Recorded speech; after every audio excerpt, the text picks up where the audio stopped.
দিচ্ছি, আমার ভাই কানাইয়ের কিছু হবে না, কিছু হবে না। চলো চলো মা, আর বিলম্ব নয়, আমরা সকল ব্রজবাসী মিলে আমরা কালীদহের তীরে যাই। তাই আজকে চলিতে না পারে নন্দ ভূমে গড়ে যায়, চলিতে না পারে নন্দ ভূমে গড়ে যায়, চলিতে না পারে নন্দ ভূমে গড়ে যায়। আরে কোথায় আছো, কোথায় আছো ওহে প্রাণে কানাই, কোথায় আছো, কোথায় আছো ওহে প্রাণে কানাই। একবারে মা বলে ডাকে রে, মা বলে ডাকে রে, মা বলে ডাকে রে, ডাকে রে, মা বলে ডাকে রে। আর যে জ্বালা সইতে নাহি মা বলে ডাকে রে, আমি আর যে জ্বালা সইতে নাহি মা বলে ডাকে রে, আর যে জ্বালা সইতে নাহি মা বলে ডাকে রে। আর যে জ্বালা হইতে নাহি মা বলে ডাকে রে। একবার মা বলে ডাক। নন্দরাজ নন্দরানী, ও মা, ছেলে মৃত্যু খবর পাচ্ছে তো, চলতে গিয়ে আর চলতে পারছে না, আছাড় খেয়ে পড়ছে, ভূমিতে গড়িয়ে যাচ্ছে, আবার ধীরে ধীরে উঠছে। এইভাবে যেতে যেতে কালীদহে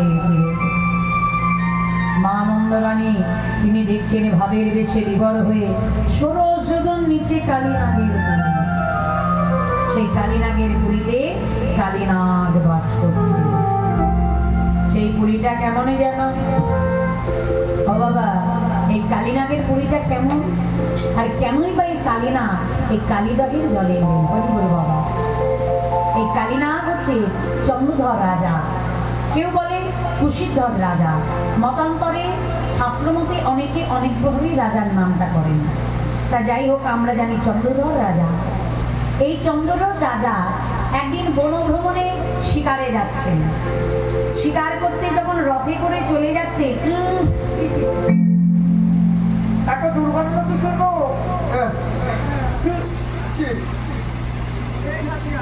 এত গন্ধ কেন গো? আমার গন্ধ লাগছে না?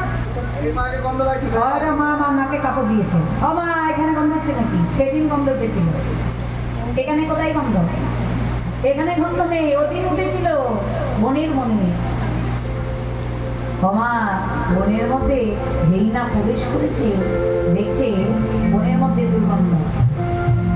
রমণবনে এত দুর্গন্ধ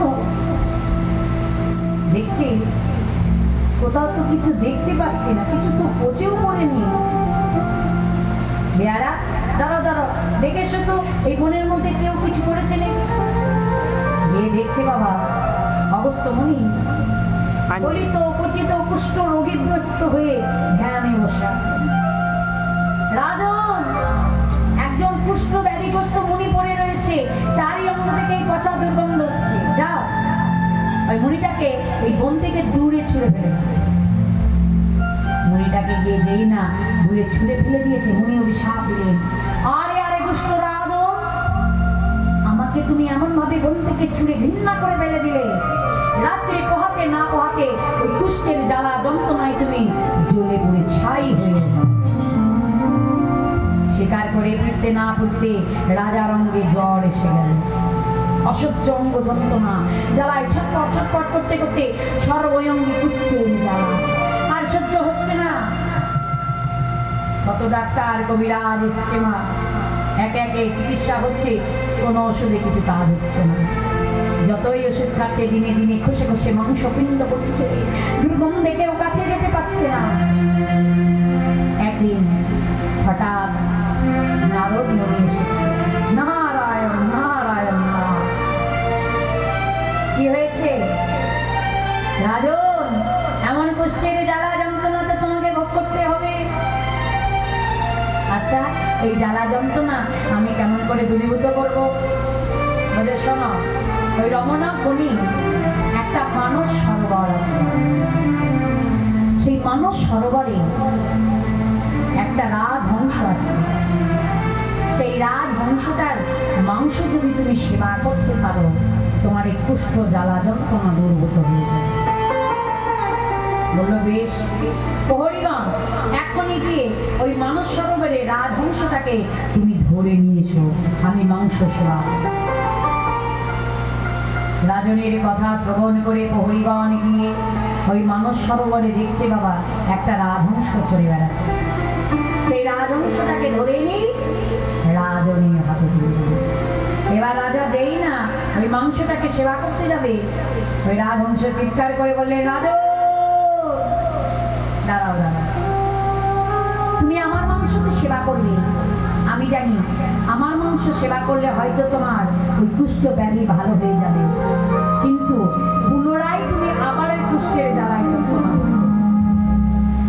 চিরস্তরে যদি কুষ্ঠ ব্যাধি তোমার ভালো করতে হয়, তাহলে যে মণিকে তুমি ওই বন থেকে নিক্ষেপ করে ফেলে দিয়েছো, সেই মণি যদি পদদক সেবা করতে পারো, তাহলে তোমার জন্মের মতো জ্বালা যন্ত্রণা চলে যাবে। কথাটি বলেছে চমকে দেবে। রাজন প্রহরীদের বললো, চলো ওই মুনির কাছে তোমরা আমায় নিয়ে চলো। মনির কাছে এসে চরণ ধরেছে, মনিবার আমি বড় ভুল করেছি, আমি বড় অপরাধ করেছি, এই অপরাধের জ্বালা যন্ত্রণা আমার সর্বশরীরে ব্যথিত হচ্ছে, দয়া করে আপনার পদদক আমাকে দিন, আমি সেবা করব। মা একটা তালপাতা ঠোঙাতে জল নিয়েছে, এবার সেই জলটিকে নিয়ে যেই না চরণের সামনে ধরেছি, মুনিবর তিনি কি করলেন, তার দক্ষিণ পায়ের বুড়ো আঙুলকে জলের মধ্যে চুবিয়ে, আর যেই না জলে চুবিয়ে দিয়েছে, দেখছে 3টি প্রকাশই 3 টুকরো পচা মাংস জলের মধ্যে পড়ে গেছে। সেই পাতা ঠোঙাটা নিয়ে বলছে, নাও রাজন সেবা করে নাও। ওমা মাংসপিণ্ড পোকা দেখে ঘৃণা ধরে যাচ্ছে, এই পচিত দুর্গন্ধ পচা দাও, কি সেবা করা যায়? না না, এ আমি সেবা করতে পারবো না, নম নারায়ণ বলে মাথায় নিয়ে। মহিবার বলে, রাজন তুমি আমার সঙ্গে খলতা করলে, কথা দিয়ে তুমি সেবা করলে না, তুমি চিন্তা করলে না ওই 3 টুকরো মাংস 3 টুকরো পোকা কি, ওটা হচ্ছে সত্যতম রজ। তুমি এটা সেবা করলে, মাংস 3টে সেবা করলে তুমি সত্যতম রজ 3 গুণের অধিকারী হতে, আর 3 টুকরো পোকা হচ্ছে সত্য, তেতা, দাপর, 3টে কাল। তুমি কি করলে, সেবা না করে মাথায় নিলি। আমি তোমায় অভিশাপ দিচ্ছি, তুমি আমার সঙ্গে খলতা করলে, তাই তোমার পরজন্ম ওই সত্যতে, তারপরে দাপর যুগে ওই খল করে তোমায় জন্ম নিতে হবে। তবে হ্যাঁ, ওই খল দেহ থেকে তুমি মুক্তি পাবে, যেহেতু তুমি মাথায় নিলে আমার চরণের জল। যদি কোনোদিন গোবিন্দ আসে, তোমাকে ওই চরণের চিহ্ন তোমার মাথায়, তাই হরিবল। সেই কালিদহের হদে ওই চরণে চিহ্ন দেব বলে শ্রী গোবিন্দ লীলা করলেন, লীলাহারি বলে, এই তো আমার লীলাহারি, এই তো আমার লীলাহারি, এই তো আমার লীলাহারি, এই তো আমার লীলাহারি, বলে শ্রী হরি, এই তো আমার লীলাহারি।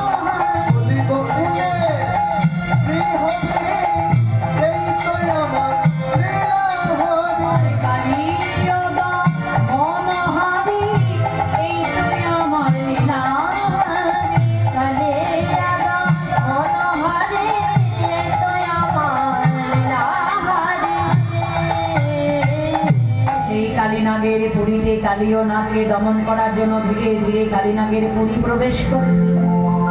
আমার কালীনাগের পুরীটা কেমন যেন স্বর্ণমহল মণিমুক্তা উবালয়ে পুরী, স্বর্ণমহল মণিময় কলা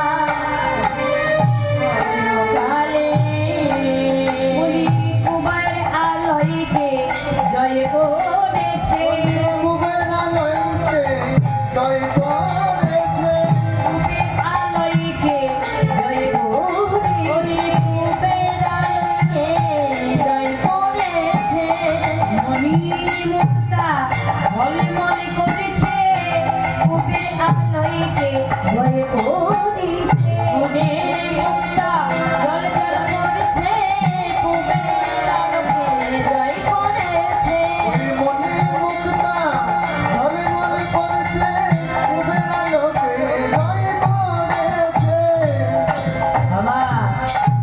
ছেলেদের মাথায় থাকে মণি বাবা। তা তাদের তো আলয়টা মানে আলয় মানে গৃহ, তাদের গৃহ কি আর আমাদের মতোই মাটির হবে না ইটের হবে? হবে বাবা। স্বর্ণমহল, মণিমুক্তা খচিত করা আছে, কাঞ্চন খচিত করা আছে, যেন ঝলমল ঝলমল করছে, চারিদিক আলোয় আলোকিত, যেন কুবের আলয়কেও জয় করে নিয়েছে, এত আলোকিত হয়ে গেছে। এবার গোবিন্দ সেই কালীনাগের পুরীতে যেই না প্রবেশ করেছে, কালীনা হঠাৎ তার শাবকদেরকে বলছে, আচ্ছা কেমন যেন মানব মানব গন্ধ হচ্ছে, যাও, আমার মনে হচ্ছে এই কালীনাগের পুরীতে কোনো মানব এসেছে, তাকে দংশন করে শেষ করে দাও। কালীনাগের শত শত শাবক তারা গিয়ে গোবিন্দকে দর্শন করেছে। এবার দর্শন করে কি করলেন, একে একে শাবকগণ দংশে পারে বারে, একে একে শাবকগণ দংশে পারে বারে।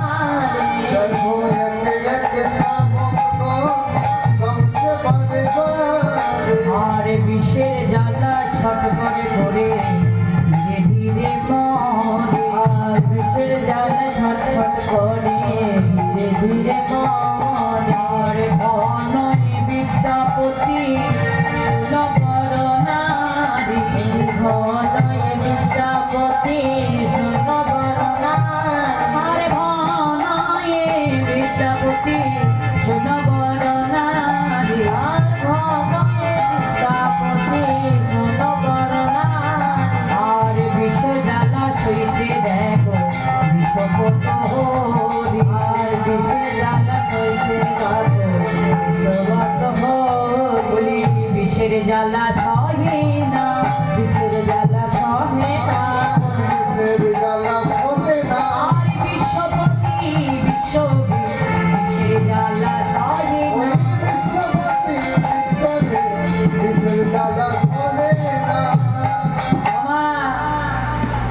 পদকর্তা এক কষে কলম দিয়ে বলছে, দেখো দেখো বিশ্বপতি বিশ্ববীর জগৎ সংসারকে ধরে রেখেছে, আর তাকে দংশন করতে গিয়ে আজকে খলকুলে বিষেরা ধীরে ধীরে প্রাণ হারাচ্ছে।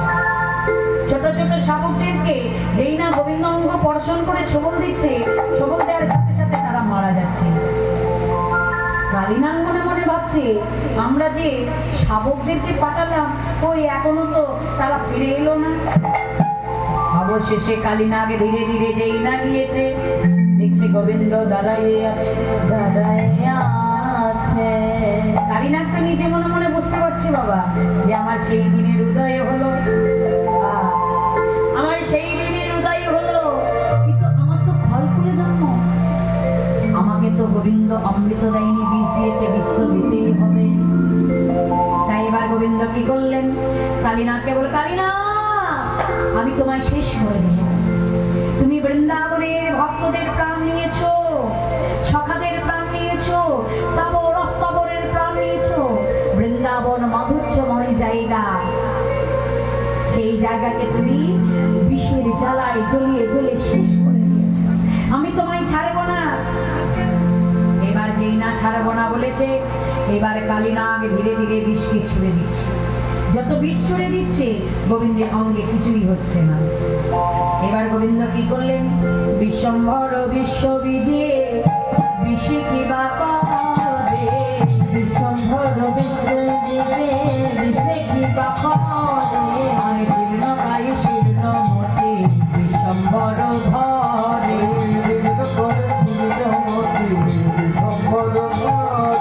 আর জড়ায়ে ধরে গো, আর জড়ায়ে ধরে গো, জড়ায়ে ধরে গো। আর বিশ্বম্ভর বিশ্বমূর্তি জড়ায়ে ধরে, আর বিশ্বম্ভর বিশ্বমূর্তি জড়ায়ে ধরে গো। গোবিন্দকে ছবল দিতে দিতে বিশ্বম্ভর মূর্তি ধারণ করেছে। একবার করে ছোট হয়ে যাচ্ছে, একবার বড় হয়ে যাচ্ছে, মানে সাপেরা দেখবেন যখন ফসফস করে একবার করে ফুলে ওঠে, একবার করে দেখবেন আস্তে আস্তে আস্তে আস্তে হালকা হয়ে যায়, তাই না? একটু গভীরে চিন্তা করবেন মা, আমাদের যেখানে কালীয় নাগ আছে, একবার করে ফুলে ওঠে, একবার জীর্ণ শীর্ণ হয়ে যায়। তাই সেই কালীয় নাগ